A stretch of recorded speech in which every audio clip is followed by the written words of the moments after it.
किसान भाई किसी भी फसल से संबंधित हमारे कृषि विशेषज्ञों से कोई सवाल पूछना चाहते हैं, वो एक कागज पर अपना नाम और एड्रेस लिख के जो सवाल पूछना चाहते हैं वो लिख के हमारे तक पहुँचा दे, ताकि उनके संबंधित हमारे कृषि विशेषज्ञों को दे दूँ तो आपके सवालों का जवाब दे देंगे।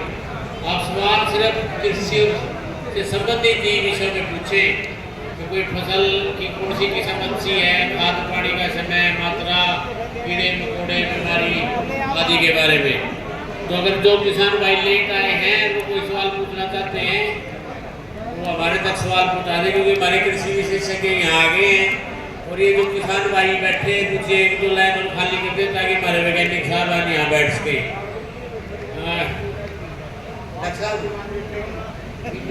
के काफी सवाल है, आ जाओ आप।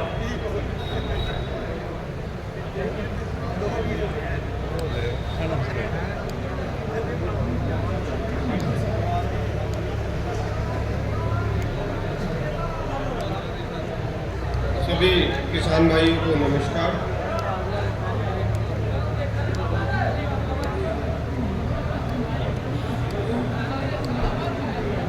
हमारे किसान भाई हैं जयलाल महला, जिला हनुमानगढ़, तहसील रावतगढ़ और चाइया गांव है।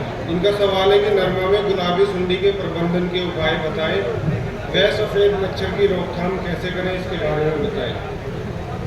दूसरे हमारे किसान हैं कृष्ण जी, गांव कुलेरी। इनका सवाल है टिंडे में गुलाबी सुंडी, इसके बारे में जानकारी दें, कोई दवाई जो इस समस्या से निदान दिला सके। तीसरे हमारे किसान भाई हैं वीर सिंह जी, ये मिरानी, तहसील भादरा, जिला हनुमानगढ़। इनका सवाल है काफ़ी समय से किसान भाई गुलाबी सुंडी से परेशान है, आपसे अनुरोध है कि आप गुलाबी सुंडी की तुरंत रोकथाम करें। तो किसान भाइयों, इस साल गुलाबी सुंडी की समस्या अगर हम पिछले साल के मुकाबले कंपेयर करते हैं तो इस साल गुलाबी सुंडी की समस्या काफ़ी कम रही है। उसके कम रहने के कई कारण हैं। इसमें से एक बड़ा कारण ये है कि पिछले साल जो गुलाबी सुंडी की संख्या थी, जो पॉपुलेशन थी, जो बनचटियों में रह जाती है, दिखने टिंडों में रह जाती है, वो काफ़ी कम थी। उसकी वजह से इस साल गुलाबी सुंडी की समस्या कम आई। दूसरा कारण है जो जून के महीने में बहुत ज़्यादा गर्मी पड़ी, उसकी वजह से जो टिंडों के अंदर, अधखिले टिंडों के अंदर, बनचटियों के अंदर जो गुलाबी सुंडी के लार्वा थे, प्यूपा थे, उनकी संख्या में बहुत ज़्यादा कमी आई। तो आपने देखा होगा कि इस साल गुलाबी सुंडी की समस्या काफ़ी कम है। इसके साथ साथ आपने ये भी देखा होगा कि गुलाबी सुंडी की जो समस्या थी वो जुलाई के महीने में एक बार आई थी, और ये इसके प्रति हमारे किसान भाई काफ़ी हद तक काफ़ी जागरूक हो चुके हैं, क्योंकि अब वो समय चला गया जब हमारे किसान भाइयों को गुलाबी सुंडी का पता तभी चलता था जब वो नरमा की पहली चुगाई करते थे। परंतु आज के समय में हमारा किसान भाई काफ़ी जागरूक है। जुलाई के महीने में या जून के महीने में अगर गुलाबी सुंडी फूलों में दिखाई देती है, टिंडों में दिखाई देती है, तो वो इसके लिए कीटनाशकों का प्रयोग करना शुरू कर देता है।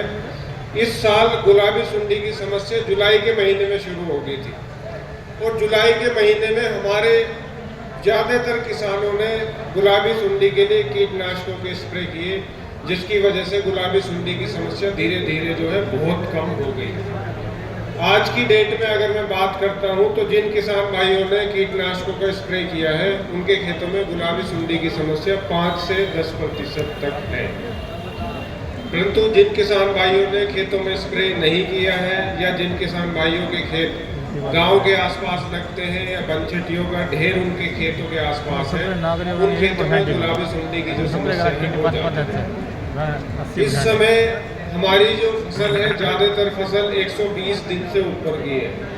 तो ऐसी स्थिति में जो हमारे सिंथेटिक पायरिथ्रोइड है, उन कीटनाशकों का प्रयोग गुलाबी सुंडी के नियंत्रण के लिए किया जा सकता है।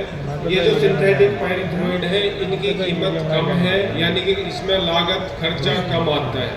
उदाहरण के तौर पे अगर मैं साइपरमेथ्रिन की बात करता हूँ, ये सिम्बुस के नाम से भी आती है, साइपरकिल के नाम से भी आती है, और बहुत सारे नामों से आती है। इसमें प्रति एकड़ 100-125 रुपए का खर्चा है। ये जो सिम्बुस है या साइपरकिल है, साइपरमेथ्रिन 25% EC, इसकी 80 से 100 मिलीलीटर मात्रा प्रति एकड़ के हिसाब से आप इसका प्रयोग कर सकते हैं। और दूसरे स्प्रे की अगर आवश्यकता पड़ती है तो वो 7 से 10 दिन के अंतराल पे आप इसका दूसरा स्प्रे कर सकते हैं।